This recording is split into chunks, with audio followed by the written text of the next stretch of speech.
Welcome to the Curling for Change podcast. My name is Wil Robertson, and I will be your host for this limited series, brought to you by Curling Canada and sponsored by the World Curling Federation. Without further ado, let's get right into today's discussion. Hello, everyone, and welcome to this episode of the Curling for Change podcast. My name is Wil Robertson, and this conversation is BIPOC curlers changing the face of curling. With us today, Jaxon, Jaxon Hiebert, Deb Martin, Kibo Mulima, and we're going to have a conversation about what it is to be BIPOC in curling, what it is to be in the community in curling, and some of the issues we face with diversity, equity, and inclusion in curling, but also hearing some of their stories, some of their lessons, and some things that we can learn from them going forward. And so I know it's going to be a really impactful conversation. I'm really excited for it. And just so everybody is on the same page, BIPOC does stand for Black, Indigenous, and People of Color. For those of us in the international audience who may be watching this, A, welcome, and B, I hope that this conversation also resonates with you. So I'm going to have our guests all introduce themselves. Kibo, would you like to start? Sure. So as Wil mentioned, my name is Kibo Mulima. I am a young Black individual of African descent. I'm a second-year student at Wilfrid Laurier University right now, competing as part of the curling program there, as well as competing in the under 20 stream. And if I didn't say it already, I'm very happy to be here today with such a great group. Yeah, thank you, Kibo, and welcome. Deb, go ahead. Yes, so my name is Deb Martin. I am, I think, the only representative American curler on the panel today, and also the only female, I believe. So I started curling about 13 years ago, and I'm a member of the Plainfield Curling Club. I play what I would say amateur aspirational curling. I do dabble a bit in the competitive space with club playdowns and club nationals here in the States, but I am very much not part of the high performance curling team. I am what we would call an enthusiast and enthusiastic amateur. So, and I'm happy to be here as well. Yeah, thank you, Deb, and we're grateful for your perspective in the conversation. Jaxon, go ahead. Hi, thanks, Wil. My name is Jaxon Tao. I'm from Richmond, BC, originally from Beijing, China, and I curl out of the Saville Community Sports Center in Edmonton under the University of Alberta's curling program. Currently, I skip both Team Canada for the upcoming 2024 World Junior events and the Alberta Golden Bears university team. And on top of that, I'm also involved with Curling Canada as part of their scholarship selection panel for the Love of Curling scholarship program. Thank you, Jaxon. And anybody looking to apply for the Love of Curling scholarship, I'm a past recipient of this. I think a few of us are. Please do apply for it. Look into it. It's a great program. And thank you to Curling Canada for supporting young athletes in that way. Jaxon, last but certainly not least, go ahead and introduce yourself. Hey, my name is Jaxon Hiebert. I'm actually originally from the States as well. I was kind of adopted from birth. So I'm originally from Charleston, South Carolina. And yeah, I currently live in Sherwood Park, Alberta. For me, I am skipping a U20 team this year. I'm still 16, so I get to compete in U18s and U20s, but kind of primarily a U18 and U20 team again this year. So yeah, super excited to have this conversation. Looking forward to it. So for those at home, Jaxon describing his age to me is still shocking because I played against him in U18s like 5 years ago, 6 years ago. Yeah, like 2019. It was a while ago. Good. Firstly, good for you for starting that young, and secondly, good luck to all of you who are curling this season as well. I think all of us are. So let's get right into this conversation. So my first question for everybody is, how did you come to the sport of curling? Deb, do you want to start off?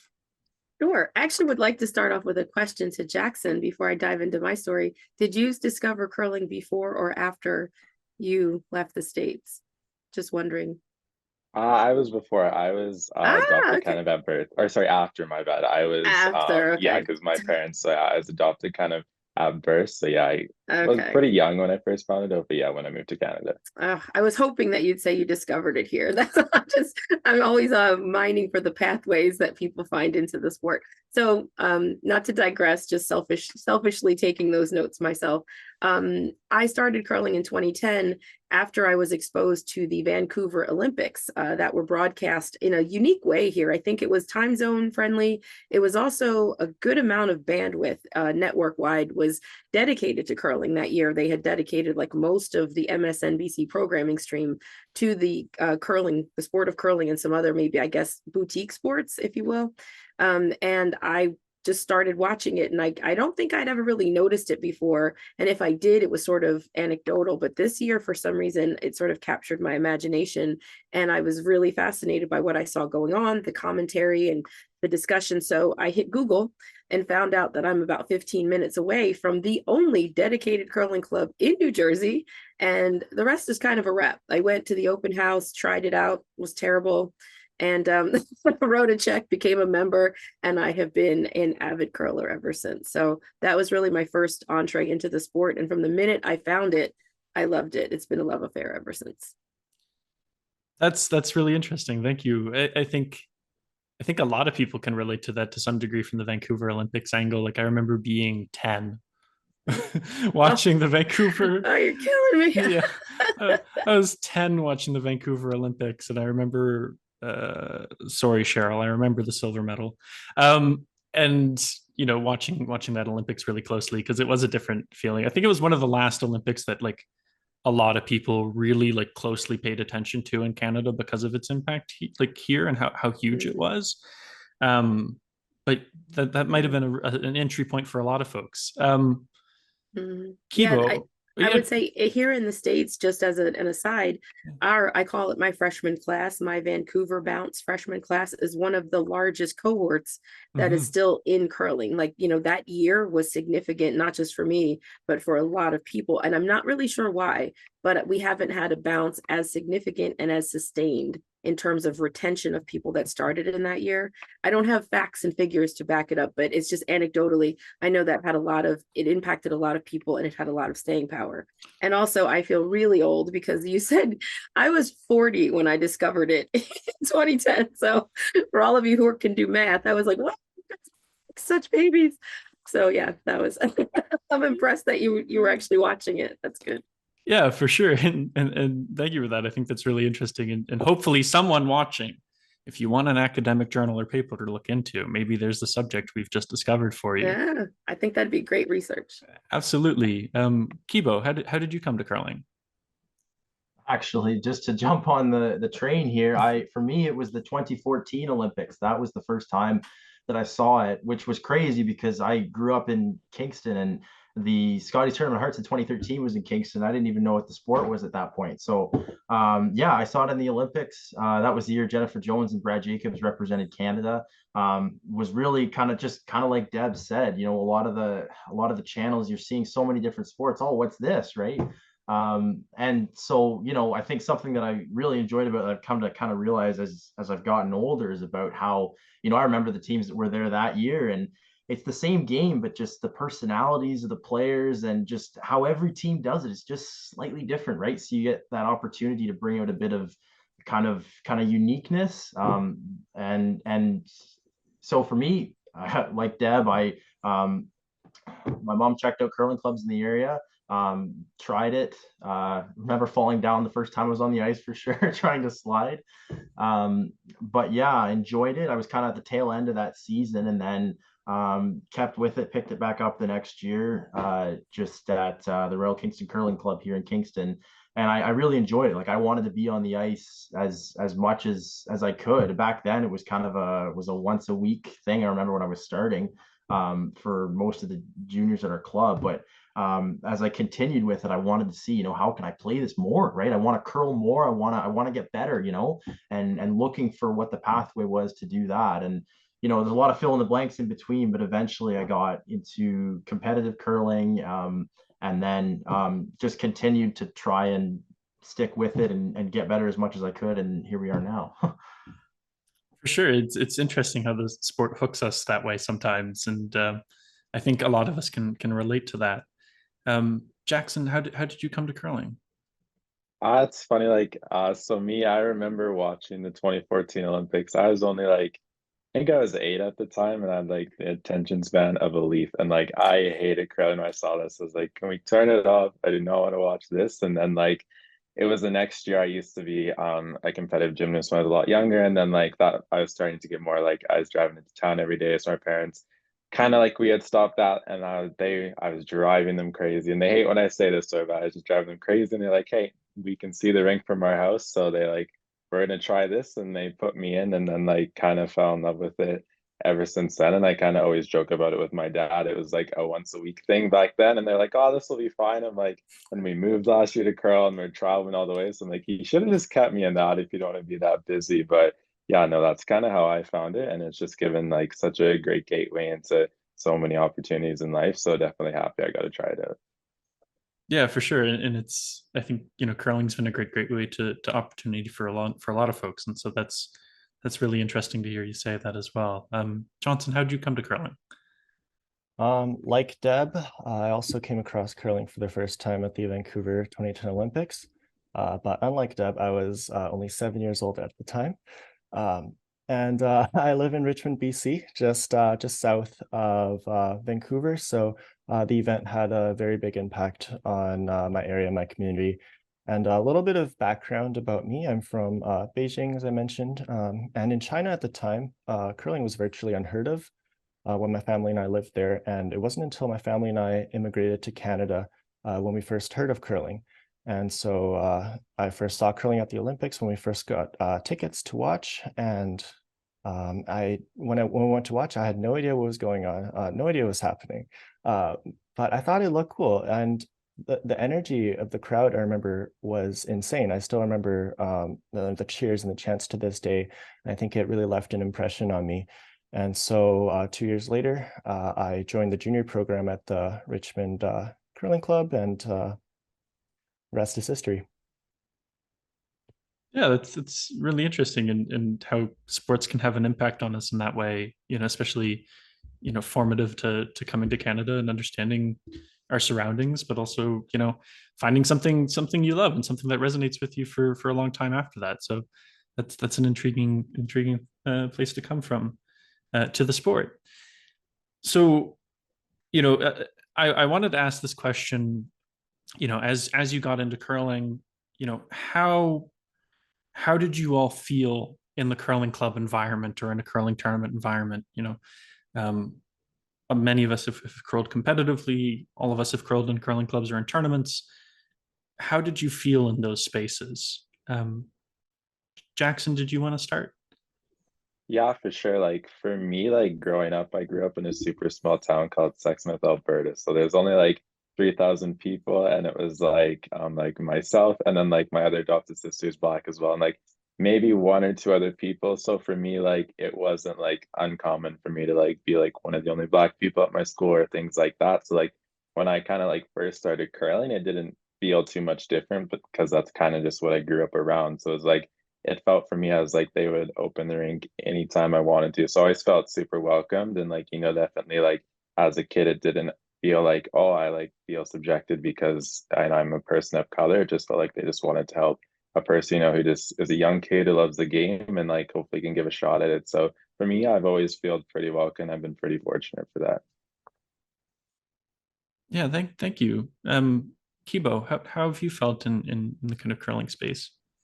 Mm. From the beginning, I wouldn't say I noticed the lack of diversity too much from the beginning. But yeah, it was more as I kind of got to know like how the people around me started curling. A lot of it was through their parents, which is, yeah, it's a good thing about curling that it's passed down through generations. But so and then as I was hoping, even just how do I curl more, right? How do I really try and get better at this? It was kind of I didn't feel like I was trying to figure out that pathway was, it was a little unclear, right?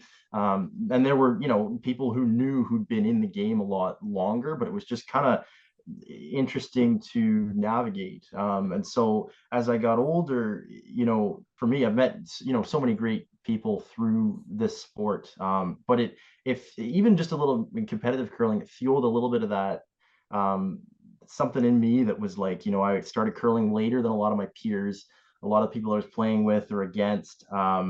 And whether I was younger or whether I hadn't gotten into it the way a lot of people around me had, it kind of, I want to kind of defy expectations. Like I want to, get better faster. Like it really, that bit of that fuel. So a little bit of that, I would say. Yeah, for sure. Thank you. And I think that drive to not necessarily fit in, but that drive to achieve excellence within your space, along with others, is something that all of us can relate to in different parts of our lives, and many others could as well. From a totally different perspective, I moved to Ontario last year and curled competitively this past season. Curled in New Brunswick for a very long time, but came here and I was the space alien with a New Brunswick flag on my on my pants, right? Nobody knew me. Nobody knew who I was. Nobody really cared, and that's fine. But it was a very interesting space, spending a season going to clubs I'd never been to, meeting people I had never known, and kind of navigating that, tournament after tournament, week after week. So I think a lot of people from a variety of perspectives can relate to some of what you spoke to. Johnson, how have you felt as you've gone through a number of different curling communities? You spoke to the university side of things and the national side of things, international side of things. How have you felt in curling spaces? Yeah, for me, I think I've been fortunate to not ever have to struggle with needing to feel like I need to try to fit in the curling space. From a demographic standpoint, I started curling at the Richmond Curling Club, and Richmond's a city which is an immigrant hub, and where the vast majority of people are of Asian descent. So when I first started, I was, ethnicity-wise, I was in the majority. And so naturally, curlers in my community came from all sorts of cultural and ethnic backgrounds. And so it was a very inclusive, welcoming, and diverse space where I came from. And obviously, it's much different in Edmonton, where I curl now, where the curling demographic is much less diverse. At the University of Alberta curling program, I'm the only person of color there, part of the program. But as I've curled in and around both regions, the curling communities I've been part of have always been incredibly welcoming and inclusive to me, and both myself and the teams that I've been a part of. And so I've been fortunate to have lots of positive experiences through my curling journey. Yeah, and that's, of course, it's encouraging to hear that, but also interesting to hear the geographical difference of diversity in curling. From, as you spoke to, British Columbia is a hub for immigrants into Canada, but also some of our larger centers as well in Canada. But same can be said for the United States and a number of different areas that may be more diverse in terms of its scope of different folks coming from different backgrounds. And kind of thinking that way as well. Deb, how did you feel when you came into the curling space at a different point of life than we had? How did you feel in that space? Yeah, so it's an interesting thing, because I think there were a variety of feelings, and just as I was taking on the experience, some of it was just being part of a new space and encountering a new group of people, a new space, a new culture around a sport in particular. But I'm always careful to remind people that, at least as a woman living down here in a metropolitan area, even though I live in a very diverse part of the world, I would say diverse part of America even, it's not uncommon for me to spend time in spaces where I'm the only Black woman, or the only ethnically ambiguous woman, or the only, person who's non-white. They don't necessarily always know exactly what I am, but they know I'm not white. So that isn't unique to the curling world. So walking into the curling world was no different than going to a gym class or, a corporate interview or something like that. So I try to remind people that while there is this point of entry, it's not the first time I've ever had to do that. my background is also one where I've spent a lot of time, for whatever reason, playing non-traditional Black sports, if you will. If there is such a thing as a Black sport, if you want to go straight to the stereotype, I've been a swimmer, I've been a rower, and for some reason, I've always had either a talent or an affinity for things that you would consider non-traditional for the Black community. So this isn't the first time. Now, when I was a swimmer, I was much younger, maybe closer to the age of my co-panelists here. And I found that to be a bit more challenging because of where I was in my formative years and just kind of navigating that. But by the time I was a grown up and went into the curling world, it kind of was what I expected it to be. Everyone was always polite. Some clubs were more welcoming than others. Some places made it clear that I was unique in the space more than others, and nobody was particularly rude, but sometimes just the fact that they make it clear that you're different or they know you're an outlier is enough to remind you, like, oops, I guess I don't really blend as well as I thought I was. But none of the experiences have been overtly negative. Some of them have been more challenging than others, where there are those environments where you walk in and people just meet you where you are. They start chatting with you, they get to know you as a person. And then there's environments that I've experienced where I walk in and they immediately start either trying to code switch or trying to meet me where they think I am. And they start speaking to me in like a vernacular that I can tell is not their vernacular. It is also not my vernacular, but they don't know that. So things like, hey, girlfriend, or sup, homie, like things like that, which is, to me, it's almost like they tell on themselves that they feel like that's how they have to connect with me as opposed to just chatting me up as a person. So yeah, those are, but I mean, if that's the worst story I can tell you, I would say that's probably the most overt discomfort I've sensed in any of the spaces. But again, it's not the only space where I'm the only one like me. So I have a lot of muscle memory and quite a big callus around how to carry myself in those spaces. So to be honest, it's been the experience. I've made it. I'll also say I didn't have to enter the space solo. My wife and I both joined together. So we always had each other. And I would say her experience might be a little bit different than mine because she's more obviously Black. She's a brown skinned woman.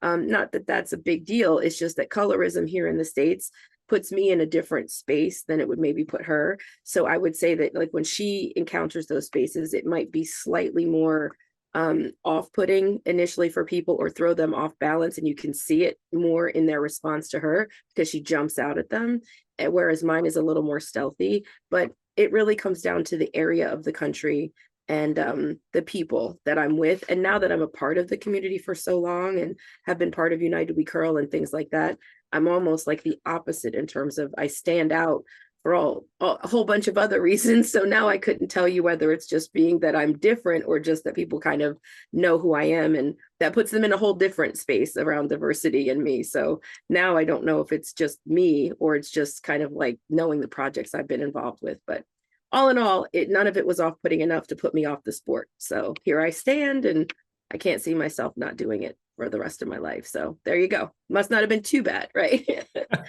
No, and those are some really important points, Deb, as well. And I do want to, folks watching, know this, but for those listening, I am a cisgender white male who comes from a middle-class background in Atlantic Canada. I have to I'm placing myself in that space in this conversation. And one thing I will say, just as an anecdote in terms of the impact of why this conversation is very important to me, is that as a curler in Atlantic Canada, I think I did not see a person of color involved in curling until I had been curling for almost a decade.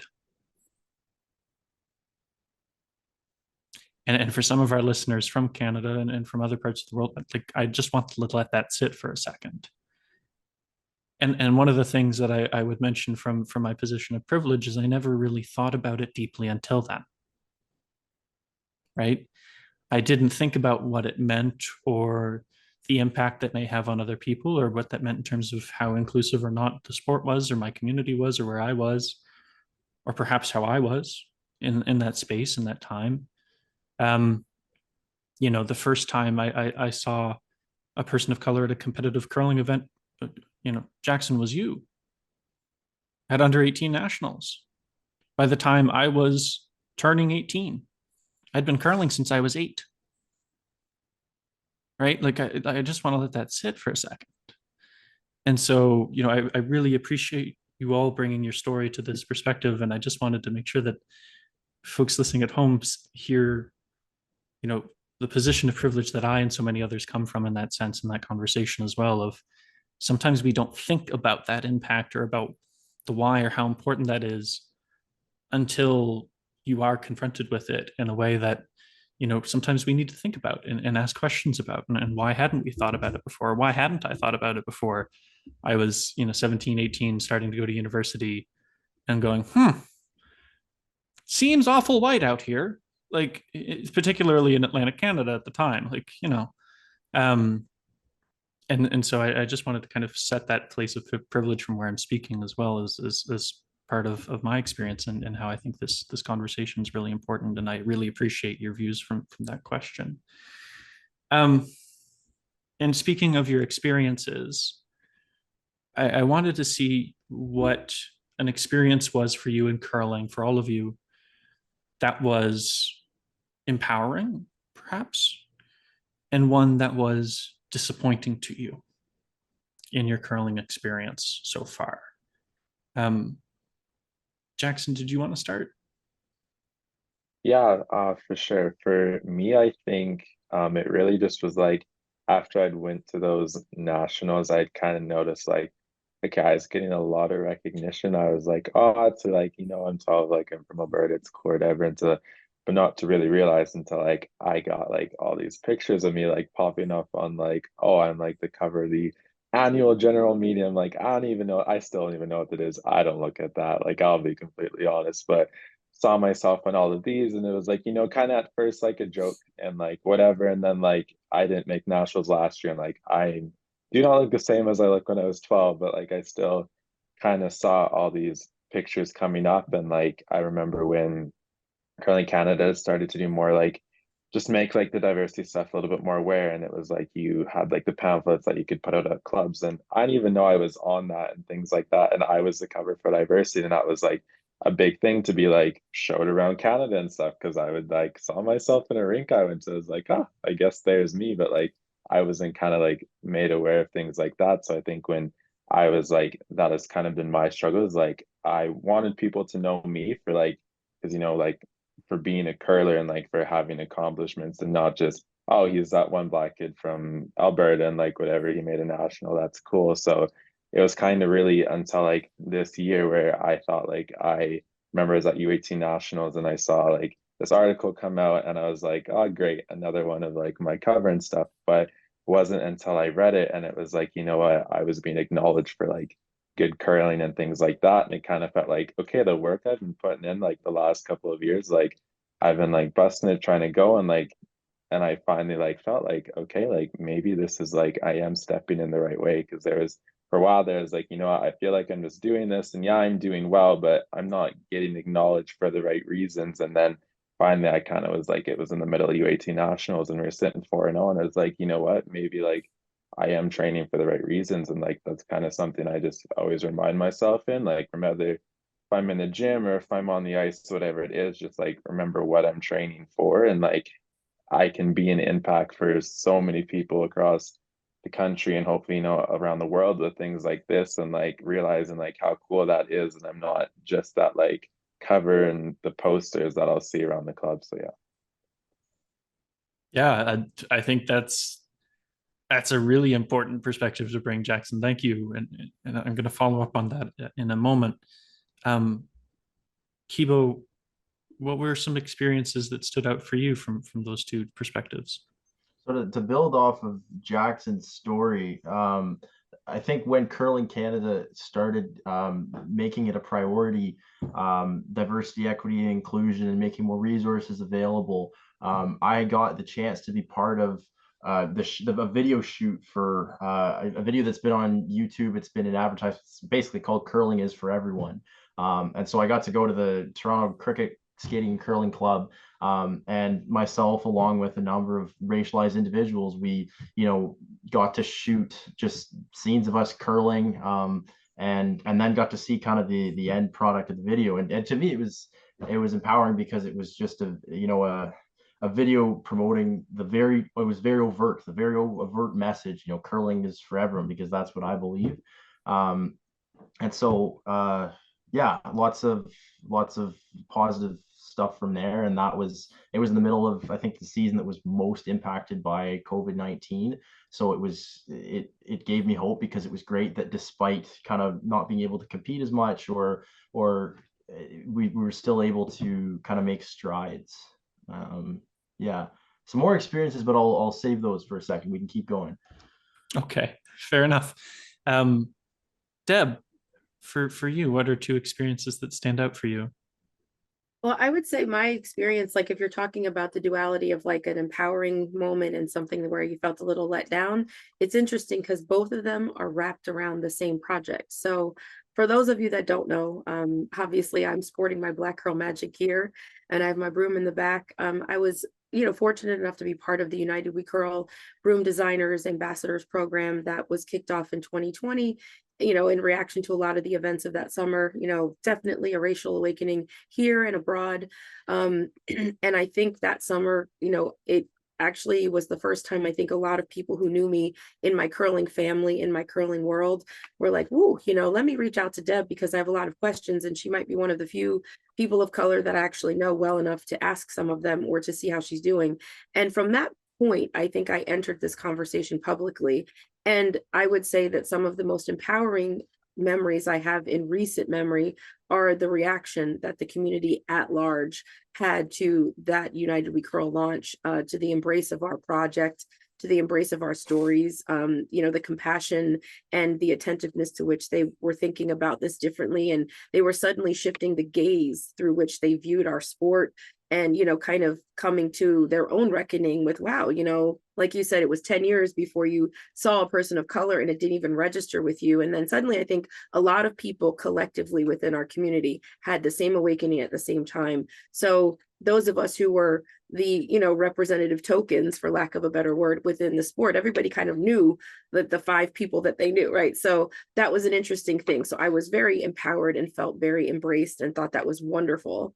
The same exact thing, though, was that I think, action has an equal and opposite reaction. Some of the ways in which people have responded to that project in a not so favorable way, in a maybe subtle but palpable lack of embrace, has actually been the source of some of my greatest disappointments within the sport over this last 3 years. Interestingly enough, had I never put myself out there and participated in that project, I don't know that I would have ever been made aware of some of those less than ideal thoughts, feelings, and positions. I think it's become clearer to me. And some days I wish I could roll back the clock to where I didn't know what I don't know. But what I will say is that there are some people who are very comfortable with the status quo. Not everybody is an agent of change. And I'm not saying it to judge. I'm just saying what I've come to understand is not everybody's motivated or animated around this idea of inclusion and belonging and representation within our sport. And to me, that's one of the greatest disappointments, is that it's not 100% across the board this great idea to everyone. And I've had to sort of calibrate the conversation for myself as I continue to walk through this space. I never intended to become a poster child, similar to what you're saying, Jason. Is it Jaxon? Jaxon. I never intended to be the poster child that was popping up all over the place as the face of diversity, but it speaks to the lack of diversity, that there's only 5 of us that they can find. So we end up in everything, right? Like the day that I know we're more diverse is the day that you see a lot less of me and the same 5 people, right? You'll see everyone because we'll just blend in because there's too many to count. The fact that there's still enough to track is kind of the issue. And as a result of that, I have been witness to the people who are not necessarily so animated about this project that we have and all this conversation that we have. And it's an interesting time to be an American. I will say that when it comes to things like LGBTQ rights, when it comes to, the right to vote for people of color, when it comes to, the right to bodily autonomy for women, whatever right you want to insert, whatever box I check, it's an interesting time to be here in this space. And interestingly enough, being part of UnitedWeCurl has helped me to see the good in people and the amount of goodwill and genuine enthusiasm around diversifying our sport as well as the exact opposite. So I don't know if that's a very fulfilling answer, but it's an honest answer that that project kind of showed me both sides of the coin. I choose to embrace the positive side, obviously, because I love the sport. I believe in the community, and I believe we have it within us to kind of really be game changers. That being said, I have no illusions that this is a fantastic idea for everyone, and there's going to be barriers and, you know, 2 steps forward, 2 steps back moments. And I feel like the last 3 years has been a really great tutorial in what it is to truly be an ambassador and have the courage of your convictions, even when people don't see what you're doing in a positive light. Yeah, and you know, firstly, the honest answer is the important answer to kind of that truth telling. So I appreciate you doing that. And it's a really important perspective, particularly from your project as well, but also from the American perspective. And I would also add on top of the LGBTQIA plus perspective as well. You know, in Canada, we're in a similar position from the lens of the community, from the LGBTQ plus community. You know, I've been busy outside of, you know, my own life and working and volunteering, what have you, fighting for the rights of trans and non-binary youth in my home province in New Brunswick, because their rights have been recently under attack. As I know, many folks here in Ontario at the time of recording are very concerned about similar issues here in Ontario. All very topical and all very concerning, on top of everything else that we're all facing in our own perspectives and in our own lenses. And so that's a really important insight. Thank you for that. Jaxon, were there some experiences that really stood out for you? Yeah, for sure. Well, although I've never really struggled with fitting into curling from a social standpoint, as an immigrant and as a first-generation curler, the challenges I did face were around understanding my place in the sport and navigating my way through the curling community and through the competitive process and so on. And, you know, when I first started curling, I was at a point where I was still learning English at the time. English is my second language. And I was not only trying to find my way through the curling community, but I was trying to also understand my place in, you know, Canadian society as a whole as well. And so the experiences that left the biggest impact on me, especially early on, was when people made me feel especially welcomed. And I think one early experience was in my first year of curling when I was 9 years old. One of the coaches in our junior program, who was a competitive juvenile curler at the time, invited me to spare for his team at a Christmas fun spiel in the advanced division. Now, mind you, I played in the novice division and in the same spiel with my team of first years at the time, and we got absolutely slapped. So it was very daunting and intimidating to move up there. And so it was my first time playing a game with and against competitive curlers, but they were also welcoming and supportive of me participating. So it left a really strong impression on me. And I think it was the support and mentorship of older, more experienced curlers that really made a difference for me in my early years in the sport. Yeah, and thank you for that. I want to come back to something that Jaxon, you spoke really eloquently to, but also Deb, you spoke to in our last conversation there a few moments ago. You know, with the importance of diversity, equity, inclusion, whatever term we want to place around it, whatever in whatever context we're coming to it, you know, sometimes comes an air of tokenism, an air of making you feel unique for reasons that perhaps you ought not to be unique, right? In terms of, you know, Jaxon, you spoke to wanting to appear in curling excellence for yourself, for your achievements and for your accomplishments and what you were doing. And, you know, Deb, you spoke to some of the experiences that you, but also your partner had felt as well. And all of you touched on this a little. And I was just wondering, you know, how does that, you know, how does that make you feel? Like, Jaxon, to walk in and be, you know, I think as Deb put it, the poster child for inclusivity, you know, not really knowing, but there's my face on there, or Kibo, as you spoke to, going into a filming, and that might be an impactful thing that's occurring, but you were selected for being unique in like in that sense. And so I'm just wondering how that impacts all of you, and if there's maybe a lesson there to be shared in how we treat that when we're approaching trying to make the sport more inclusive. If we're going to make everyone feel particularly unique in our effort to make it more inclusive in the sport, does that harm that effort, or does that harm you in that effort? Hi, everybody. Future Will here, your friendly neighborhood Curling for Change podcast host. Just a quick disclaimer that it makes it sound here, in my interpretation, like Kibo was selected for the video he participated in about promoting diversity and equity and inclusion, particularly for racialized communities, through the video he mentions. That's not the case. He voluntarily participated in that.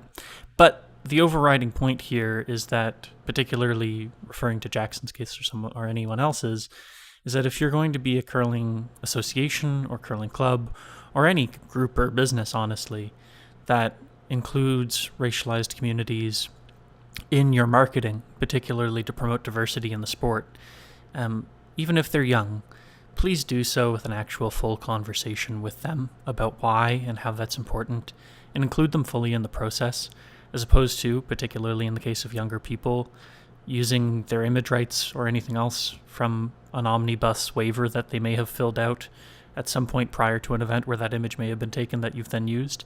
So just keep that in mind when trying to work on diversity, equity, inclusion, particularly in marketing.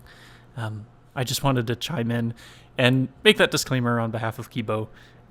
He participated in that really empowering and important video fully with others of his own accord. So I just wanted to pop in and make that disclaimer. I hope you're enjoying the video, and please remember, do share this if you enjoy it.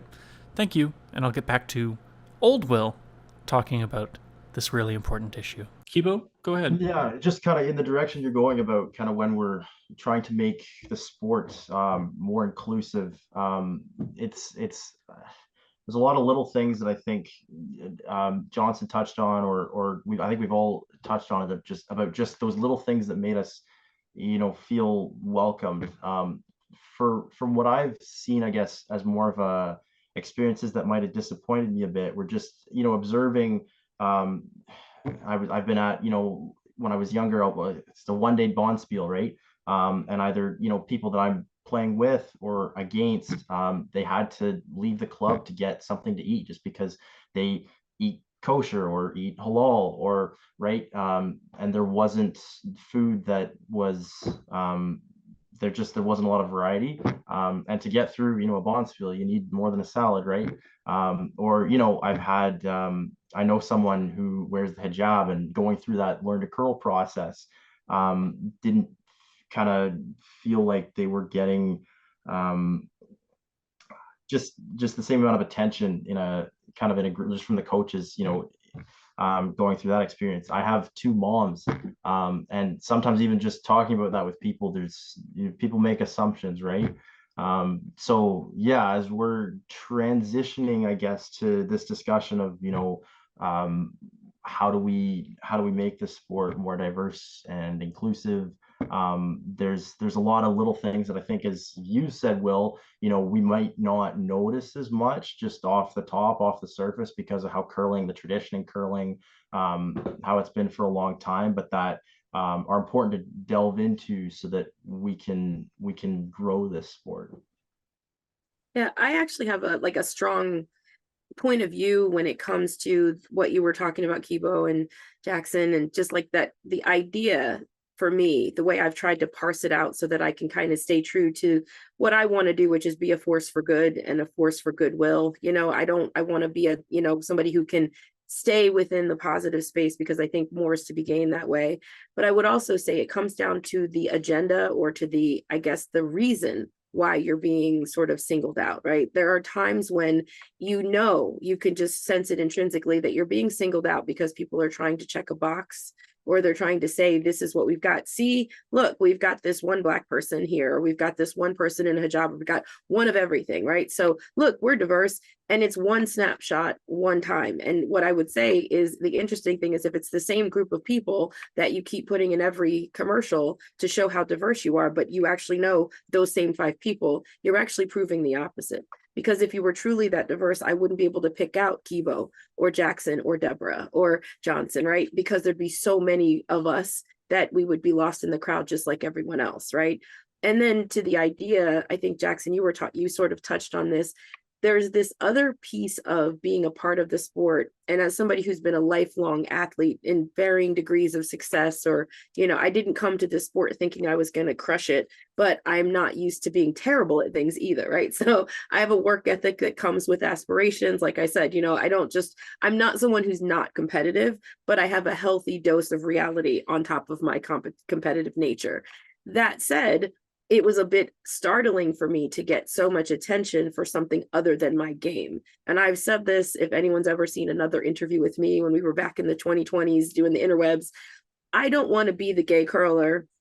I don't want to be the Black curler. I don't want to be that chick who curls. I mean, I am all of those things, but I also want to be known for a girl who can throw a good rock and brush her, what's off, right? Like there's that aspect where you just want the luxury of actually disappearing into the game. And if you do stand out, you want to know it's because of your talent, not because you check a box. And that is a very different thing depending on who's doing it.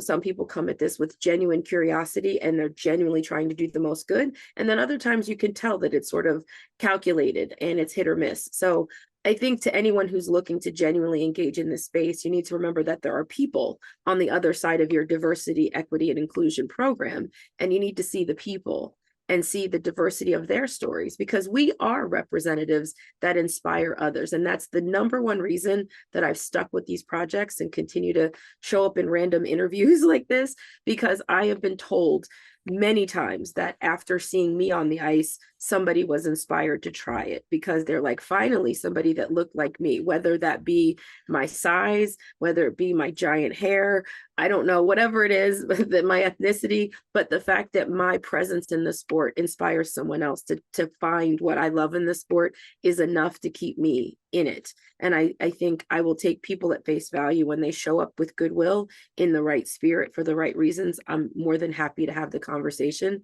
but there are many people who, kind of tell on themselves when they show up with an agenda. So I'll just say it like that.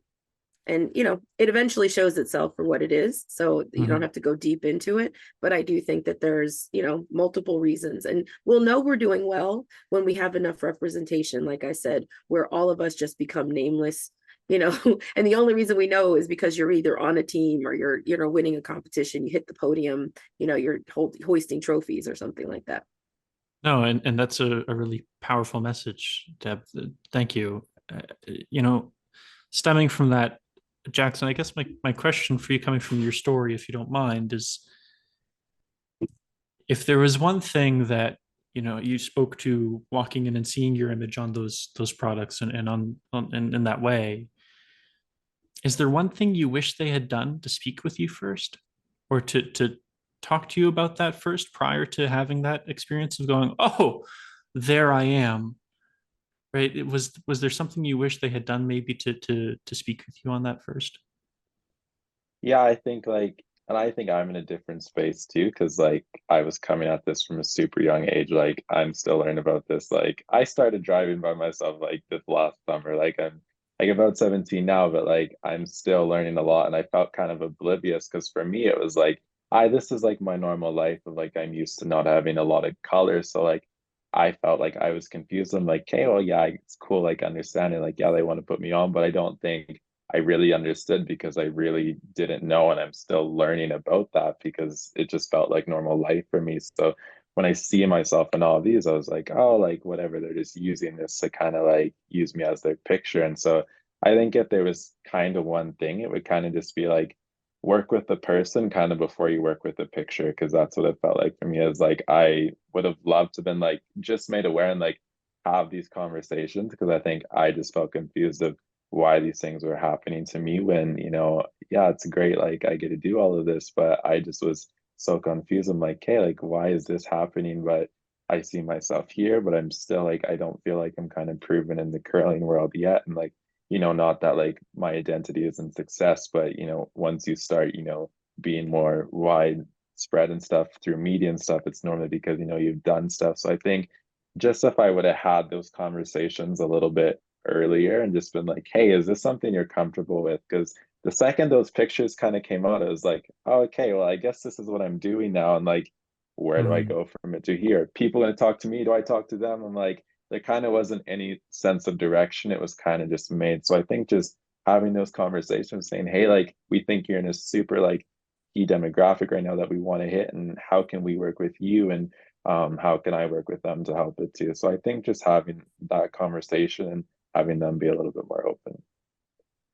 No, I think, firstly to the line of work with the person and not the picture. Can I stitch that somewhere? Can we capture that? That was really powerful message, Jaxon. Thank you for that. And I hope people listening to this take that message to heart as well, and considering how they can work, not just in inclusivity, but with people in their communities. But no matter what the instance is or what the context is, see the person for who they are, right? And what, not necessarily just the demographic or something. Like, I come from a business perspective now, working in government relations, but these things happen all the time where you're working in a business and there's a DEI committee or something, and they're looking to hit that demographic. It's like, yes, but do you care about me as a person and value me as a person, not just Will's in the LGBTQ community. Can we get him involved with this, right, or something like that, right? So thank you to speaking to that. Johnson, having heard all of this, from your perspective, that you've spoken quite eloquently to, was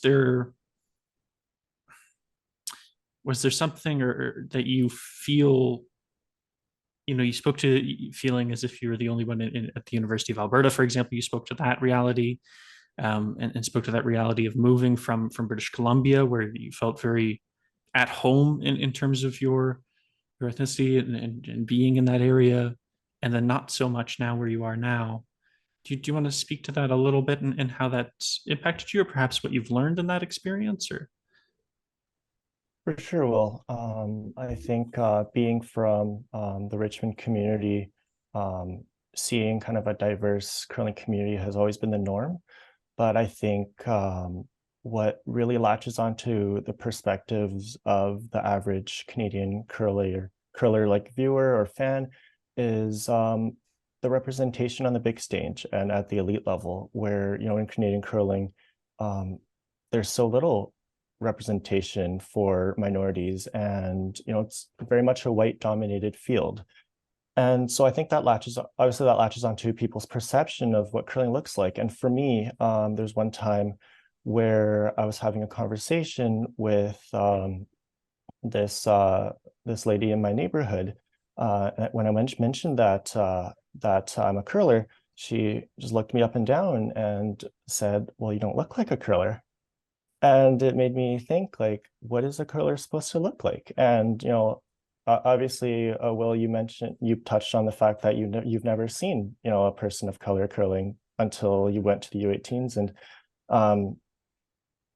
I think also, like, just the representation on the elite stage on TV plays a big part in that as well. And although Kibo, Jaxon, you guys touched on feeling like you're being used, and Deborah as well, feeling like you're being used as kind of a token for representation.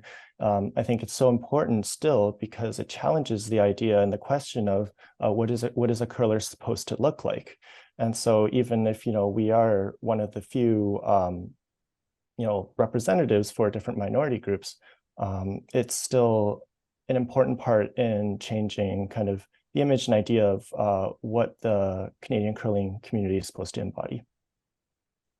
And if I could just add like a postscript to that, I think I agree with everything you said, Johnson. I just want to make sure people understand that the key difference for me is that I feel like I have agency in the discussion. I opted in, which is not the same story that I was hearing from Jaxon, right? So there's a big difference between agency and being invited to the dance and saying, yes, I want to be part of this discussion. I accept all that comes with that because I opted in. I'm a grown woman. I made the choice, versus being pulled in and then looking over your shoulder going, how did I end up being the face of X, Y, and Z? I think, like you said, you have to remember that these conversations impact more than just, the outcome on the other side. It impacts the people that are actually being put forward. And not everybody's ready to have that conversation. Not everybody wants to be the ambassador of diversity, right? So you have to make sure that when you put someone in that position, they're prepared, they're aware, and that they have agency to opt in and not be forced into that conversation. Yeah, that differentiation is important, and that's not something I've really thought of. So thank you for bringing that up. For sure, and that was a really powerful part of our conversation. So thank you all for sharing that. Um, you know, I'm going to say this very plainly. Have you experienced racism or prejudice in curling? And how did that impact you? Right. So perhaps Deb, if you wanted to speak to that a bit to start. Yes, all right, I'll say this. The way that I've experienced it is mostly through unconscious bias and microaggressions. I have personally never been on the receiving end of what I would call blatant smack you in the face racism within curling, at least not to my face, right? So if it is happening, it is not something that I've witnessed in terms of like, the brutal kind of racism, like the over the head, but I have had a number of microaggressions. And I don't often think that the people committing the microaggression are well versed. I try to come at this whole conversation from a place of compassion. I don't think if I didn't occupy that space, I wouldn't be able to continue to be in this role and to interface with people. It's just like my natural, I guess, slant in the world is compassionate candor. I will tell you the truth, but I'm going to try to understand why. And if you want to engage and get better, then I'm here for it. And if not, we just kind of go our separate ways. And I'm not going to let them steal my joy simply because they don't want me to be here. I have a whole other reason for being here. So I try to remind myself of that. But I would say the microaggressions that I experience are things that I don't even think people would realize. Like when people walk up to you and it's like, oh, well, I can't believe you don't know this song. Or I've given this example a few times. I've been at my home club where I've been a member for 10 plus years. And I'm always assumed by people who don't play on the nights I play or people who don't know me, for the tournaments I've been in, I'm always the one, at the glass that people assume is the visitor, not that they assume is the member, right? There could be me and a bunch of white folks standing there watching the game. I could be window skipping is what we call it here in the States and explaining the game, talking about the shot. And like, well, what I would do is I definitely would play the tap here, obviously conversing about the game as someone who is initiated, but I'm always assumed to be the guest more often than not. And it's odd. It's at my home club. It's been at other clubs. And at other clubs, I don't know exactly why, maybe because they do know I'm a guest and they don't know me, but it's a little more striking when it happens in your home base. Things like that, things about the way that I play, little things where people will try to make alliterations. And sometimes it's not racism that's microaggression, it's actually sexism, which I would say this sport is built on a patriarchal foundation. And that shows up for me as often, if not more often, than other types of microaggression. So it's not overt, it is there. I would say it's not the overwhelming dominant part of my experience in the sport, but it is there and it does happen. And I will say there's a generational component to it very often. I'm not trying to throw biases out there, but I definitely feel like people in a different generation slip more and are less sensitized to have certain conversations, and maybe don't try as hard to modulate and make the culture one where everybody feels seen and feels like they can be their whole self. So I'll leave it at that. Yeah, for sure. And thank you. And just Deb, quickly, can you describe for people who may not know what the term means, what microaggressions means for you? Yes, microaggressions are those little, I guess, like death by 1,000 little cuts. They're not things people would typically think are negative, but when they come through the lens of a bias or a stereotype, like when people say things like, oh, you're so articulate, and it's a surprise, right? Like Black people in my country anyway are very tuned up to the fact that what you're hearing in a statement like that is, wow, you're articulate. I thought you were going to talk like, you were going to mumble, or you weren't going to be very well versed, or you weren't going to be smart, or you weren't going to speak in a certain way because you're a person of color. That to me is what a microaggression would be, where it's the spirit behind the comment, not the comment itself. Like, oh, shocked, you're really, you did that? Like, it's not something they would be surprised if I had blonde hair and blue eyes. They wouldn't say, oh, you're so articulate, or they wouldn't be surprised by it because that's the expectation. So that's an example of a microaggression. Google's your friend. It has lots of other better examples than that, but that's kind of what I'm talking about there. No, thank you for that. because a lot of people may not know, and Yeah, sometimes, no, right, it's a, perfect. a microaggression for me may be incredibly and wildly different to a microaggression for someone else, depending on, Yes. of course, where you're coming from or what Yeah. lens that's coming through. It's usually driven by bias, right? So when bias shows up, it shows up in the way of the assumption that you make comes from a group prejudice, and you're attaching it to a person just because it's how you see the group. So insert group here, right? I hope that helps. For sure. No, I think that that's really helpful. Johnson, have you experienced some of the things what Deb was speaking to, or racism in curling, or? I have not actually. Fortunately, I think I come from a place of privilege where, as I mentioned, curlers at the elite level kind of latch on to people's perception of what curling looks like. And, for the East Asian community, it is, now quite well represented on, the Grand Slam stage and on the World Curling stage. And so, seeing, an Asian curler like myself isn't, as far out of the norm as, as like other minority groups. And so, no, I have not experienced any racism or prejudice in curling, and I'm fortunate to have to say that. No, and still a really important point to be made there, right? In terms of visibility in curling in particular, and particularly at the competitive level, right? So that's an important point. Kibo, have you experienced any instances of prejudice in curling or racism? For me, I haven't experienced as much direct racism, but what I have been privy to is kind of um, the process that we introduce curlers into our sport all the way to through getting into leagues and stuff like that, and from a first-hand or second-hand basis. And so kind of some of the things, it's a lot of these little things, right, that I've observed.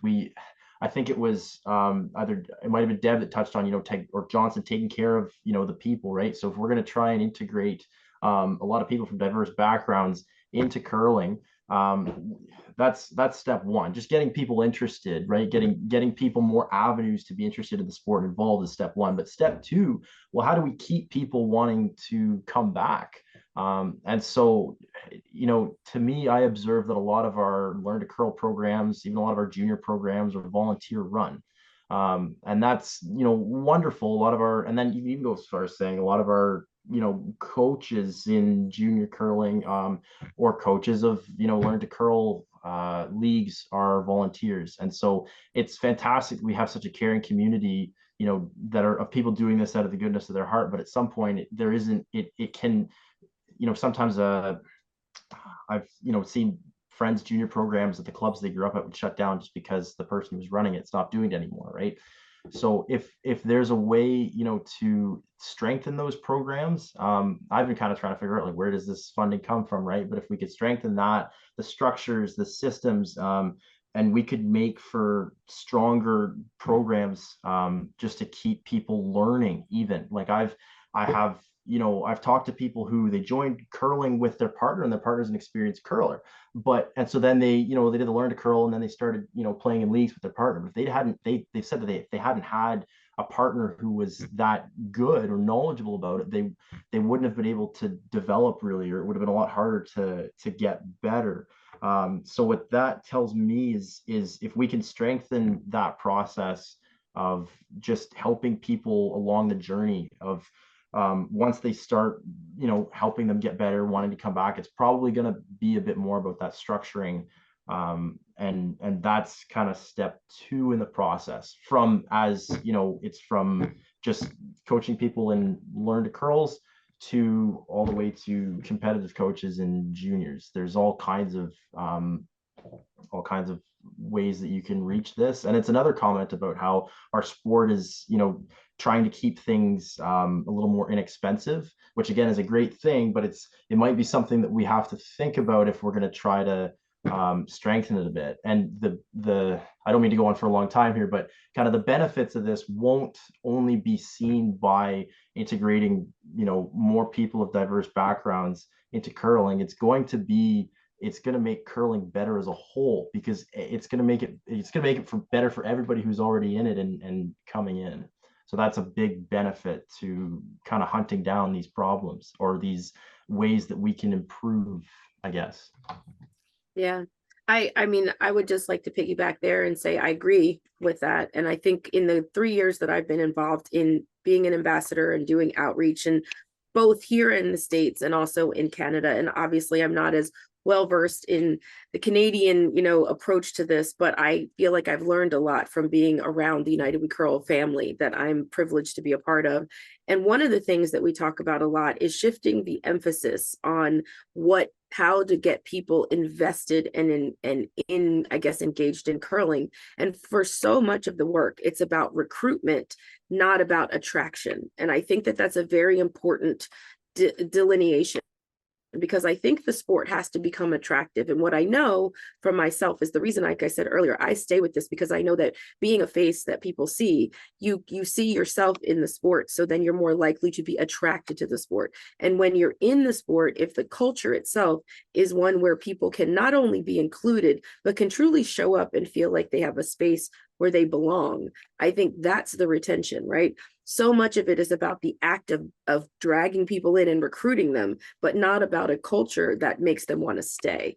And I think that the inward facing culture is the thing where that's the long game. I think it's the harder game, because it's not as specific, it's not as exact. It's a series of small actions, not one big maneuver where you just dump a bunch of funding and say, Black people come curl, or, XYZ person come do this. And then they get there, and I don't know about how many clubs you guys have dealt with, but I don't think anyone ever does the exit interview, like, for lack of a better term. When people try it and they don't stick with it, do we ever ask why? Because I think we would learn more information about why people don't come back, not as much about why the people who stay. Because I know for every open house we do, not everybody who tries curling loves curling, no matter what stripes they wear, right? But understanding why some people might be more or less likely to come back until they latch onto the sport could have everything to do with the culture of what hits them over the head when they walk through the door. I don't know that to be fact. I'm just saying that, culture is a big presence in our sport, and the way that we do what we do. I love many of the traditions, but some of the traditions I could see being exactly the barrier that we're trying to cross. So I think attracting versus recruiting is the right way to look at this. Yeah, and I think, there's a really important point in there as well, Deb, in terms of there's a difference between, as we spoke to earlier, checking that box and the image of diversity and inclusion, or the ideal of diversity and inclusion that businesses or sports or larger organizations or societies hold kind of stereotypically, and the actual important change of culture and the nature of how your club is welcoming, and what environment have you created, right? Mm-hmm. Have you asked communities that may not be represented in your club why they aren't there, right? Or what the barriers to access are. Mm-hmm. I was at the Business of Curling Symposium in Sackville a few weeks ago, and that was one of the questions I spoke to in this instance for youth in the LGBTQ community. But someone mentioned, well, there's a LGBTQ youth group that meets, at a community center. And I was like, well, why don't they meet at your center, at your curling club, right? If you're having trouble getting youth into your curling club, have you spoken to them, right? Have you asked them what it might take for them to be interested in curling? Or to your point about those exit interviews that Deb is, what was the barrier? Or maybe what was their different experience, or that they may have felt that turned them away from curling, right? Mm-hmm. No matter what that is. And I think sometimes we shy away from those difficult conversations, and that prevents some of that cultural or that environmental shift that has to happen in curling to be a more inclusive space, genuinely and impactfully, rather than just, saying we completed our DEI plan that was part of our strategic planning this year at the board of, Mm-hmm. So Jaxon, just with all of that, is there something that you would like to add to this conversation we've heard from their perspectives? But do you have a perspective you want to add to this as well? Yeah, I think For me, kind of just like growing up, like as I said, like before, I was adopted, and like obviously both my parents are white, and it was just one of the things, like, to be made aware of, just, walking to the rink, or whether I'm driving at night or like in stores. It's kind of things like, don't wear your hood in stores, don't bring backpacks here, like things like that. Just things you try and avoid so you don't have to get caught, because you're not, your parents aren't always going to be there to save you. You're going to be on your own at things like that, and just, being made aware of that. And kind of just one experience I had, and this is kind of probably one of the only ones, like, I remember it was with a teammate a few years ago, and we were kind of talking about, what we were going to put on our jackets for the year. And it was right after, like, when we had like the stuff with George Floyd, and like that 2020 year and stuff with residential schools coming out. And he had kind of mentioned, I just remember we were like DMing back and forth on Instagram, and he had mentioned, like, like, we should put residential schools and stuff, like, to make awareness. I was like, yeah, that'd be a cool idea. And I think, again, when you're a junior team, and kind of wherever you are, you do have to be careful what you're putting on your jackets with your sponsors. And like, not that that's a bad thing to do. I just think you have to be careful in ways that you do it. And so I remember putting on, as like, yeah, I think that's a great idea, but I think if we're gonna, share one issue that's happening in the world right now, we need to do others. I was like, oh, so let's put things in like the Black Lives Matter and things like this, because that's not the only issue happening right now in Canada, and that's infecting our team, our communities, and things like that. And I remember just the one comment he made was like, oh, well, yeah, like, so many people had died with these residential schools, but it was really only one guy for, what happened with that. And so for me, I was kind of like, I wasn't kind of like expecting that. I was like, oh, we still have to curl together in like 2 months. So we're gonna like do this in a calm way. Cause I was like, oh, I probably could say a lot of things that I would regret in about 20 minutes. And so just the things like that of realizing not everyone's gonna have the same perspective just because it impacts you. And I think realizing things like that of like, okay, like, just because, like, yeah, this is gonna impact me and this impacts this person, it's like a sensitive topic of like, okay, this is like obviously something that a person wants to share here, but they don't want to share here. And like, kind of like, the conclusion I said is like, you know what, we're not going to get into this. We're just not going to put, things like that in our jackets. But I said, like, I was like, let's make this aware on like of our social media. Like, we have a platform to do that on our personal ones. We've got a platform to do that with our teams and things like that. So that was kind of like my one instance. I just mean, like, others kind of just with like the bias of like, if I had like $1 for every time I got asked if I played basketball, another sport, like, I'm 6'2", I used to play other sports too. Like, if I'd be super rich right now. But yeah, just kind of the little things like that. And I mean, like, one cool thing that's kind of like came out of this all is like, people don't understand. It's like, if you're black and like things like that,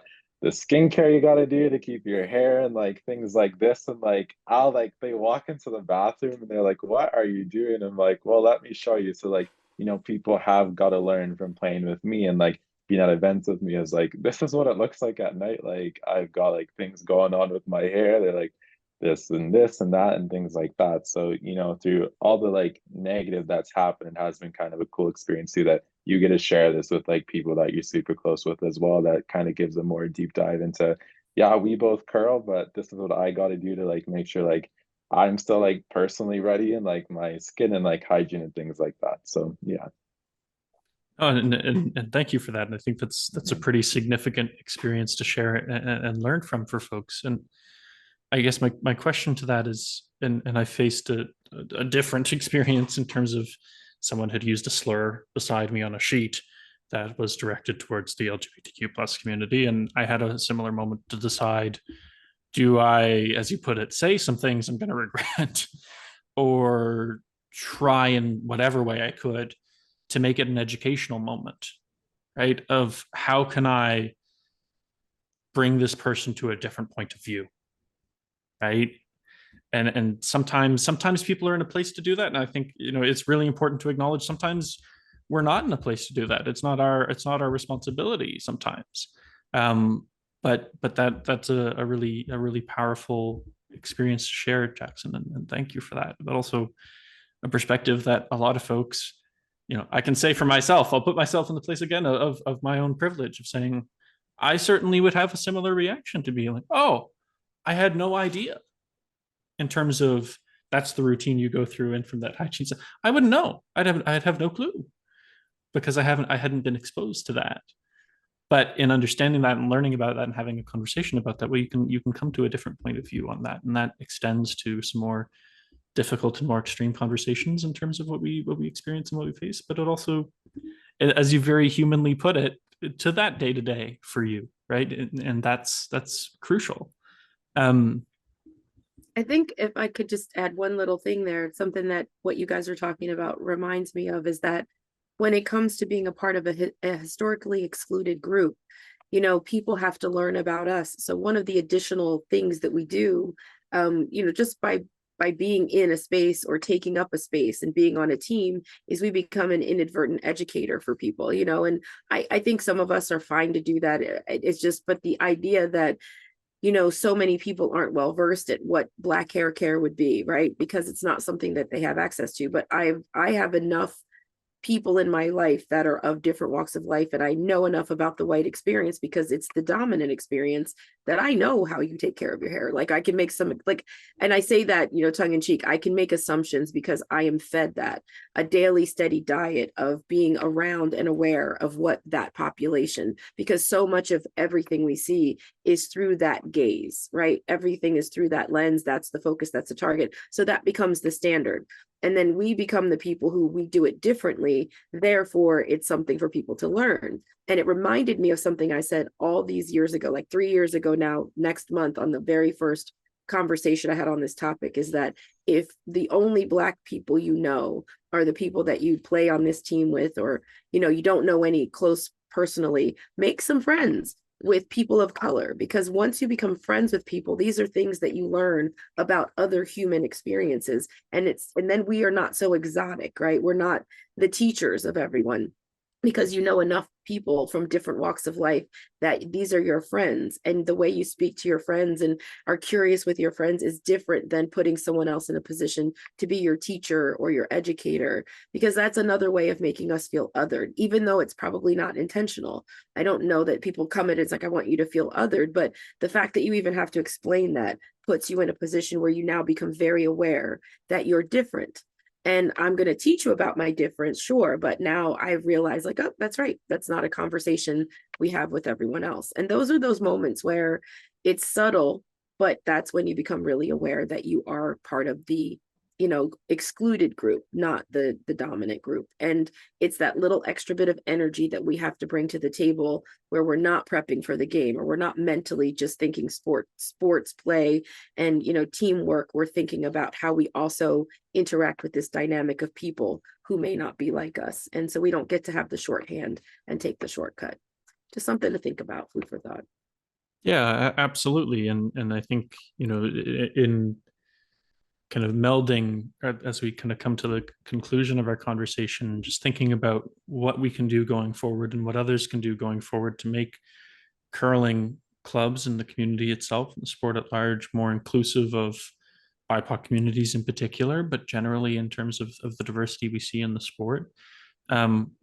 What folks can do, or what clubs could do to improve that in future, and as we spoke to, not just improve it for the sake of meeting a quota or meeting a goal or meeting a target your board has discussed, but to genuinely move to a more welcoming and inclusive environment and culture that has some longevity to it and is there to stay, and shifting that. And before I kind of engage all of you, I just wanted to maybe get some of your sense as well of, sometimes I feel as if the welcoming nature of the curling community that many of us speak to or have experienced or has welcomed us in different ways at different times, oftentimes comes from a place of ignorance. And by ignorance, I don't mean that in the negative connotation. I mean from a place of not knowing. And I'll use the example of, you know, Deb, you spoke to a generational difference earlier. I'll speak to, all of us know the really kind old man who's at the curling club who might not know anything about you or who you are or how you identify or who you love, but loves you and accepts you for who you are and gets to know you, and eventually goes, I heard. And I've had this experience more times than I can imagine, of someone going, so Will, are you are you in the, and I'm like, yes, yeah, I'm in the LGBTQ plus community. Yeah, yeah. Oh, okay. And just like no commentary, no judgment, just because they've known me and come from that place of just not knowing the fulsome of who you are and that identity and that kind of viewpoint or how you identify yourself or who you love or what have you. And perhaps speaking to some of that culture shift as well of making curling not necessarily just a welcoming place from that position, as it may traditionally be sometimes, but to that welcoming and inclusive nature that we're all working towards and have spoken to here. So maybe, Kibo, if you wanted to start. Yeah, so kind of shifting this to what everybody can do. Um, it it seems like a lot of kind of breaking down the things, or for those among like people who've been in curling a long time, stuff as little as making sure when you're hosting a learn to curl that everybody has a name tag, so that especially with names that we might not all be as familiar with, we can really try and pronounce people's names right. Yeah, going from stuff like that all the way to just Deb brought up this great kind of analogy of the exit interview, which is I had thought about trying to draw on people's experiences before, but that was a good way of thinking of it, especially if we're going to try to keep people wanting to come back, and if we're going to want to make the sport more welcoming, well, we should maybe talk to the people that might not, so and with a lot of the kind of the traditionalism in this sport, it's important to really kind of take a second look from a different lens. And with that comes, trying to continue to educate ourselves. We're talking about, for example, the term BIPOC or racialized people, which is important when we talk about it's, how we can kind of go at this topic, right? But when we break it down, really, it's important to understand that Black people and Indigenous people and people of color have different experiences, and it's important to understand and the differences and educate ourselves on that. Yeah. No, for sure. And thank you for speaking to that. Um, Johnson, how do you feel curling can kind of go forward and moving to shift that culture and making it a more inclusive space? Yeah, when I think about how to make the sport of curling more inclusive to minority communities, my thoughts aren't necessarily centered on the BIPOC community specifically because the challenges I've faced have more so been centered around navigating the complexities of the sport and the culture and the curling community as a first-generation immigrant curler. And so my ideas, I think, touch more on supporting people along the start of their curling journey, kind of like how Kibo has been mentioning. And my take is that, traditionally, curling is a sport that's typically passed down generations through family, right? And so I think the question comes down to how can we attract and retain first-generation curlers as a whole? Because I think that, as the demographic of first-generation curlers increase, the curling community should naturally become more diverse to a point where the demographic of the curling community, at least here in Canada, would be representative of the demographic of the Canadian population as a whole. And so as a first-generation curler, I think the greatest challenge that I personally faced, and I think a lot of people who have gone through my experience can relate, is overcoming the barriers of entry to the sport, and namely, having to deal with very few formalized learn to curl programs, no formal mentorship programs for new curlers, not that I know of. And so it's difficult to navigate your way through the sport. It's very much self-initiated. And that's difficult when, you're like 10, 11, 12 years old. And so, whether that's, making the transition from learn to curl clinic to a full-time league, if you're a recreational curler, or to, trying to find a volunteer coach so you can enter in your first regional playdown. And, coaches who, at one point were complete strangers to you, which, were challenges that one of the biggest challenges I faced when I first started competitive curling. And to kind of add a bit of perspective to this point, on the other hand, curlers who, if they were born into a curling family, they grow up with other curlers in the rink. They have connections to make or join teams as they grow up, and they have family members who coach them through juniors. And so they essentially start out with a support system that allows them to thrive in their curling community, ones that, many of us don't have. And so when it comes down to attracting and retaining first generation curlers, I think we need to think about what we can do to give them these types of support that multi-generational curlers have, and give them the connections and resources so that they too can thrive in the sport, whether that's competitively or recreationally. And I think when we put the pieces together, I think the answer comes down to creating a more formalized support and mentorship system for first generation curlers, especially newer youth curlers, so that they have coaching and mentorship resources to access.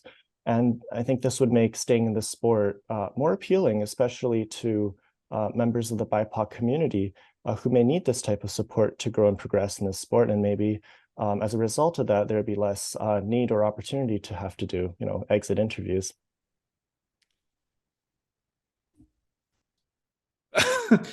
100%. Yeah, Yeah. for those listening, I was just giving Johnson some applause there, just because that was really well said. Thank you for that. Yep. And I think a really important point for people to take forward, and a really concrete solution that clubs in particular and our curling associations can learn from, right, is, when people walk through your door into your curling facility, you do not know where they are coming from. You do not know what they are experiencing. You don't know what is happening in their life, period, writ large, right? There are so many unknowns about anyone who comes through your door. And to show them the support that is necessary to make them feel welcome in the community, but also to maintain them to be growing and contributing members of that community, it takes a village. It takes mentorship. It takes kindness, and it takes empathy, and it takes placing your biases on the table to have those conversations and to allow people to come into the space and then genuinely welcome them. Not just, hi, are you willing to pay for a new membership? Are you a new member today? Would you like to? We have an introductory rate, right? Like, genuinely making those efforts and understanding that, this might be a curler in your curling club, but it's a person going through things in life, right? And having things that are impacting them and changing that perspective. And thank you for that, Johnson. That was really well said. Jaxon, go ahead. Yeah, I think it is a tough thing, because as kind of Deb said too, it's you kind of just want to meet that quote and you want to recruit as many people as we can. But I mean, I've helped with a ton of Learn to Curls, and I've seen some of these people 2-3 times, and I'm at the rink every day and I never see them again, the things like that. And I think it's great that we're having these, Learn to Curls and things that are, more in Alberta, we had kind of this one thing go, and there was free Learn to Curls for everyone, and people are being able to drive you there if you weren't able to have access to transportation. I think those things are amazing. So it's cool to see that slowly over time more and more of these things are happening. But again, it's tough because people have to accept, and they have to acknowledge that our sport is changing with the world, and our world is changing, and we're not in old ways anymore. And so I think it's just, again, educating on people, hey, this is a real issue that we don't have these people, and podcasts like this and that give me a space to share, and everyone here a space to share, I think is amazing. And just for our next generation, kind of just really being able to educate them and get this out to them, because truthfully, yeah, there's a lot of people that we're the next generation in 30-40 years. These are who we're growing up and who we're growing around with. So starting at that age, to acknowledge them and say hey, you're here and you do this, and you do come from a place of privilege and maybe you don't, like, and it's tough to know when you're younger. Like I had zero idea when I was like 10 years old. I'm like, oh, I just like do whatever I want, and like I'm in school, like that was it. But yeah, like really just being able to, give this to the younger generations, because really this is what the future of the sport is. And yeah, I mean, it's a super cool thing, again, what we're able to do here. I think this is probably one of the best things you could do, and like, through as well with social media, because yes, we want to get to an older generation too, because but we also have a target audience that we are trying to hit. And I think just kind of being careful to, like, not be so on the nose of, oh, well, we're like lacking diverse, so you're black, so you have to come try curling. You're like this. I'm like, I remember reading this post. I was like, I don't know if this is the right way. Cause I, like, if I'm walking on the street and I don't know about curling, that's probably like the vibe I'm gonna get is like, you guys are lacking and you really need some help here. So like, why is it gonna be me? But just allowing people to be able to come, but not putting the expectations on them that because you're a person of color, because of this, we need you to come. And it's because we want you to be here. It's not a need. So yeah, that'd probably be my reasons. No, thank you for that, and super important points all around. And Deb, what do you think we need to do to make curling a more inclusive space for everyone? Well, I mean, I don't think I can add much to what Johnson said because I think he nailed it. I think that looking at this through the paradigm of first generation curlers, right? People who don't have the inherited legacy of curling in their family, and making that on ramp something that is sustainable is probably the smartest thing we could do, right? Think about it from the perspective of someone who walks in cold, who likes the sport but doesn't have a network to kind of teach them and build it through. I was fortunate when I was when I walked into my club that I latched onto a few people who were wonderful about, kind of handing the hand-me-down version of the sport, like teaching you what you needed to know and being patient with you. And we had a pretty good infrastructure for bringing us on board. But I would say that on-ramp, and then that sustained interest and sustained support, sustained coaching. So many people think of it through the financial barriers, which I think is probably the wrong first step. It's more about the opportunity. And then in doing what Johnson said, I think we should always consider the following two things, which is politeness is not the same thing as inclusion, and that access is not the same thing as belonging, right? It's just because you are nice to me, thanks, Will, just because you're nice to me doesn't mean your environment's welcoming. So politeness doesn't include me necessarily. That's not enough. And access to the sport, or because a lot of people will say, oh, anybody can come, no one's stopping you. Well, it's true, no one's stopping me, but there's also not anyone encouraging me or providing that mentorship or providing that sustained on-ramp so I can navigate my way through the sport. And then one day I'll be the person who onboards the next group. That passing it down through the generational component is difficult in terms of access for people who didn't come up around the sport. So I think that Johnson is spot on, but I also think we need to remember that culture piece, which is just because you let me come to your club doesn't mean I feel like I belong there, or that I feel included. It takes more than just opening the door and be like, check that box, you got here. And to your point, Jaxon, I have seen some initiatives where they telegraph the idea that we're just targeting BIPOC people, and that in and of itself is off-putting, right? And so I think we want to be more thoughtful. And I'll just end with this. I don't think this is an easy thing to do, but neither is curling. And somehow we all manage to stick with that. But I think I'm in the learning space as much as I am an advocate and an ambassador for this. From my perspective, I too am learning to be an ally of other types of people, not just within curling, but in the world. I think someone here said, like, not all Black experience is the same. Not all Indigenous experience is the same. We all come from different walks of life and have our own versions of a similarly understood story. And I think that we all need to be humble enough, no matter where we are in the spectrum, to remember that we're all learning as much as we're teaching. And that goes for people of color too, or people who are straight people trying to be allies to gay people, or et cetera, et cetera. I think that if you remember that we're all trying to be allies, or that we hope that we're all trying to be allies, we can all learn as much as we teach. And that to me is the key to the process, is that consistent learning, teaching, improvement cycle. Thank you. And I know we have gone long, and I am not sorry because this conversation has been incredible. And I really do. I'm really grateful for all of you for sharing everything you have.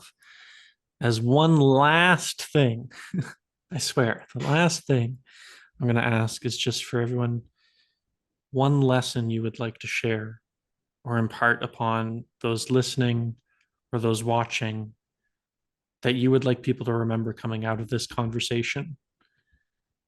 What would it be?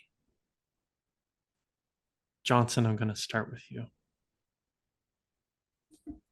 Sure, that's a big question, Will. And when I think about that, I think the reality of it is, unfortunately or fortunately, building connections and having strong social networks is such a big part of curling, more so than any other sports, I think, at least the ones that I've been a part of. And I almost hate to say it, but it's a necessary part of succeeding if you're a competitive curler, especially in the junior ranks. And so in that sense, the sport is not an even playing field for first generation curlers. And, unfortunately, BIPOC curlers are disproportionately affected by that. And, as a competitive curler, competitive junior curler myself, who entered the sport with no connections, it was a massive challenge, not only being able to find a team that wanted to compete at the same level that I did, but also finding coaches who were basically strangers at one point that were willing to invest their time in me, a kid that they did not know. And so for multi-generational curlers, who grew up with these kind of resources and like to say luxuries, whether that's having family members who coach them through their early years of juniors, or even being able to kind of identify and relate to the Scottish heritage that the sport is, deeply embedded in. I think it's important to kind of recognize the privilege that comes with gaining that head start in the sport, that many others aren't able to have, because, from a competitive standpoint in juniors and juveniles, it really is a head start that not everyone starts at the same, starting point. And so I think by recognizing that, I think it will kind of be easier for people to understand inclusivity, I think, not just as an idea, but really as actions they can take to find the right ways to better support the BIPOC community and, curlers of marginalized communities in their area and their clubs. Thank you.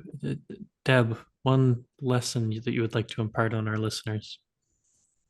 There's so many. I would leave it at this. I try to close most of them with something people can take away and do, actively do, right? Instead of just more thinking, and that's bad.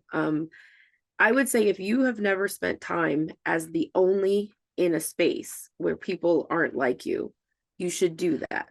Because I have been advised many times about how easy it is to be me, right? It's simple, how simple it is to walk through the world and put yourself in places and show up in places where you aren't expected.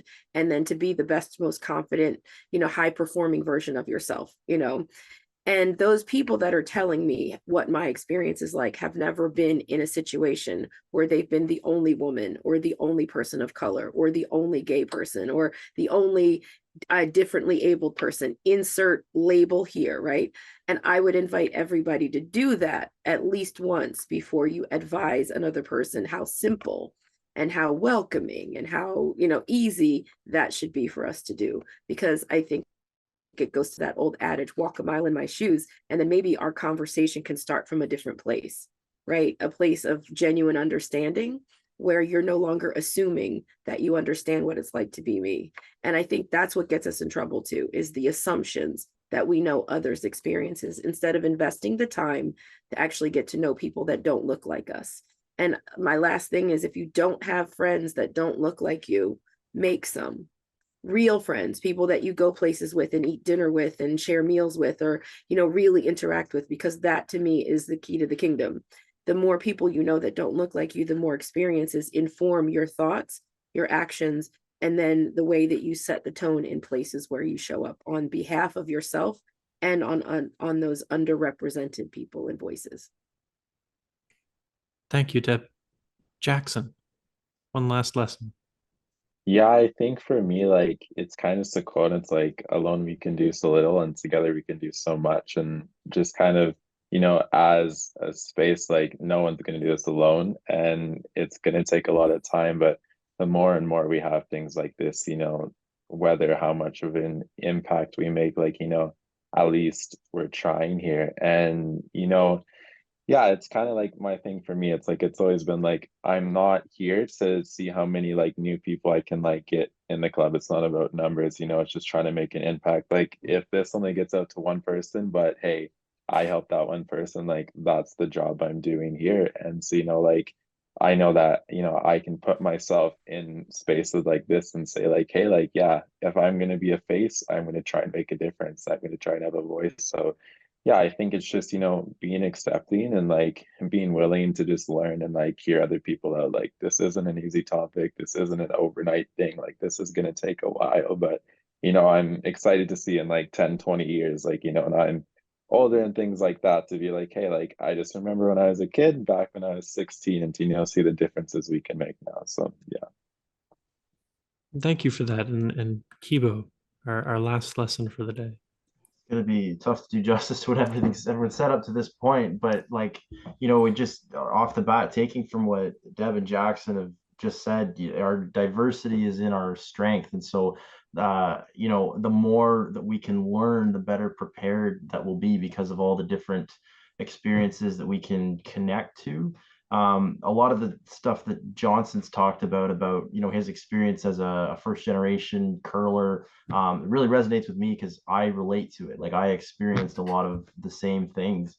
And so I thought when Deb was talking about that sustained support, concept of mentorship, we've talked about how that's made us feel very that's been one of the highlights of our experiences, being mentored and supported and kind of that. So just, yeah, as Deb said, that continued and sustained support just beyond, getting people interested, right, and coming out, and continuing how we can keep people going on their journey, really. And what Jaxon was talking about at the end of how this is not going to be an overnight thing. Somebody said it takes a village to raise a curler. Well, we're trying to raise so many curlers here, right? So many first generation curlers, and so many new curlers. So if we can adapt the mindset that Deb mentioned, that continuing teaching, learning, and keep going at this, that's the best way I can do justice to what the path forward is. Well, thank you all for everything in this conversation and your insights and your experiences, and for sharing yourselves and your lives with us for a little bit and with me for a little bit, and trusting me to have this conversation with you. It has been a really empowering and factful conversation for me, and something that I really hope makes a difference for those who are listening or who are watching now. My only lesson out of all of this that I would impart to anybody is that if this conversation reached you, have it in your space. If you think this conversation is impactful or that this conversation is important, why not have it in your space, right? In your club, at your association, in your community, with your friends group. I've learned a lot in this conversation alone, and I have so much more to learn in so many ways. But with conversations like these, it's a starting point to bring yourselves to each other's shared space and to have that important conversation, to start that dialogue. And you'll be shocked at the value of what that starts and the change that that can bring along, and how that can change and begin to change the culture in your little community, no matter how small, no matter how big. And so have these conversations and go out there and start to change the face of curling in that way. So this has been Curling for Change, a limited series podcast that I am incredibly grateful to Curling Canada for allowing me to host and to be a vehicle for these conversations, of which are so important. And thank you to the World Curling Federation for providing some support for us to be able to do this. This has been the conversation about BIPOC curlers changing the face of curling, and I hope that it has reached you. And please do share this with those you know. Do like it. Do subscribe if you're on YouTube or elsewhere. And I hope you'll come with us for the next conversations. Thank you.